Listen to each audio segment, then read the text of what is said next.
Pemupukan yang saya lakukan itu menggunakan NPK 13827 sebanyak 9 kilo. Nah, kalau pemakaian segitu Mas, itu kira-kira anak istrimu makan apa enggak? Dapat untung apa enggak Mas sampean itu? Apa enggak tekor? Nah, kalau saya hitung ya Mas, per 4 bulan itu saya mengeluarkan biaya 4 juta. Nah, sementara sekarang hasil dari produksi TM1 itu sekarang udah mencapai 13 ton 200 kilo.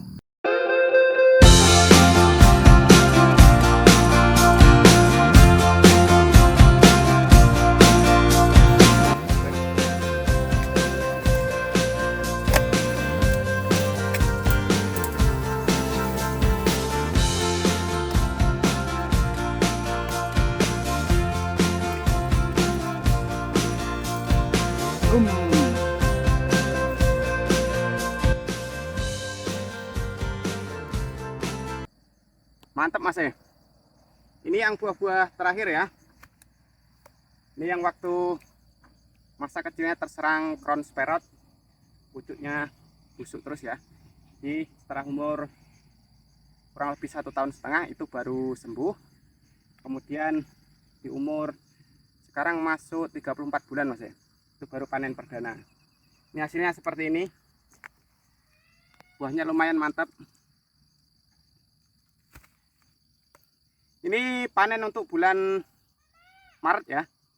Jadi selama bulan Juni hingga bulan Maret ini kapasitas produksi PPKS 239 saya total SPH 146 itu sudah mendapatkan 13 ton 200. Itu selama Juni hingga Februari ya. Ini panenan di bulan Maret dapat 13 ton 200 kilo Mas ya.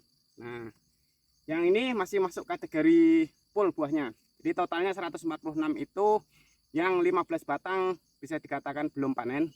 Baru hari ini mulai saya panen. Ini satu, di atas sana juga ada satu yang sudah saya panen. Jadi masih ada sekitar 13 batang lagi yang belum saya panen. Nanti kita cek apakah udah matang juga. Ini dulu Mas ya, kita cek ke sini dulu.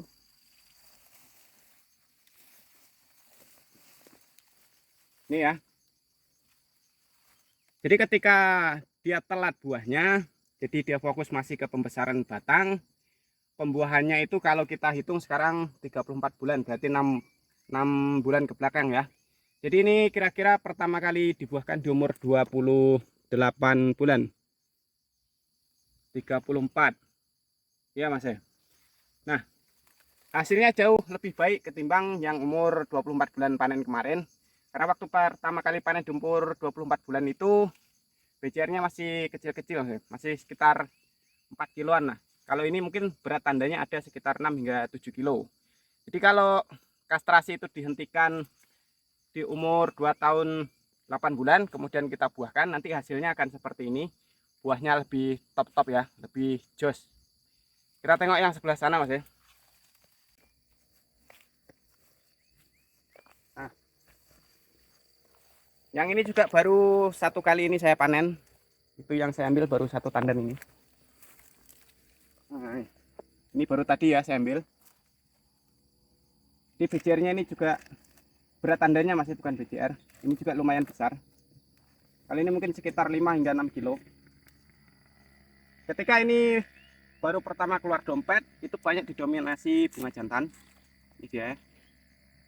Udah busuk, udah saya letakkan di bawah supaya jadi bahan organik, supaya jadi pupuk juga ya.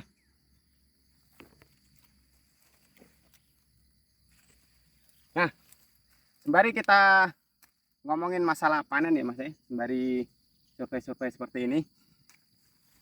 Pemupukan yang saya lakukan itu menggunakan NPK 13827 sebanyak 9 kilo. Nah, kalau pemakaian segitu Mas, itu kira-kira anak istrimu makan apa enggak? Dapat untung apa enggak Mas sampean itu? Apa enggak tekor? Nah, kalau saya hitung ya Mas, per 4 bulan itu saya mengeluarkan biaya 4 juta. Nah, sementara sekarang hasil dari produksi TM1 itu sekarang udah mencapai 13 ton 200 kilo. Kalau ditambah panenan hari ini, anggap saja dapat 500 kilo ya, karena per 10 hari. Itu dapat 13 ton 700 kilo. Jadi hampir mendekati 14 ton ya. Itu andai kata harga stabil di angka 2000 saja, 13 ton itu dikali 2000 udah dapat 26 juta.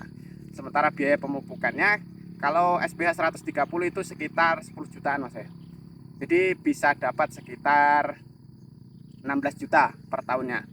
Itu masuk kategori wajar lah ya. Yang namanya tanaman baru pertama kali berbuah dengan kapasitas segitu itu normal Mas. Anak kita saja yang waktu pertama kali belajar kerja dapat gaji 600 700 itu udah seneng kita. Kalau tanaman menghasilkannya seperti itu waktu di TM1 itu ya wajar. Nanti kalau masuk TM2 kapasitas produksinya naik lagi. Itu di antara 17 sampai 20 ton lah anggap saja ya. Kalau dapat 20 ton berarti di TM2 dikali harga 2000 dapat 40 juta. Sementara biaya pemupukannya nanti tetap Mas 9 kilo per batang per tahun. Berarti itu biayanya masih di angka 10 juta ya. Itu kalau untuk SPH 130 batang. Jadi buat teman-teman, kalau ngomongin masalah pemupukan itu mau tekor atau tidak, di dalam perkebunan kelapa sawit itu sebenarnya nggak ada cerita istilah tekor ya. Standar perhitungannya itu kita tetap menggunakan biaya 10 juta itu sampai umur 8 tahun. Sementara kapasitas produksinya akan terus naik. Nanti di umur 8 tahun itu pendapatannya bisa mencapai 35 ton per hektar per tahun. Nah kalau dikalikan dengan harga 2000 berarti dapat sekitar berapa tuh Mas ya? 35 kali 2 70 juta per hektar per tahunnya. Dipotong 10 juta untuk biaya pemupukan dan lain-lainnya, maka hasilnya kita sudah terbayang ya.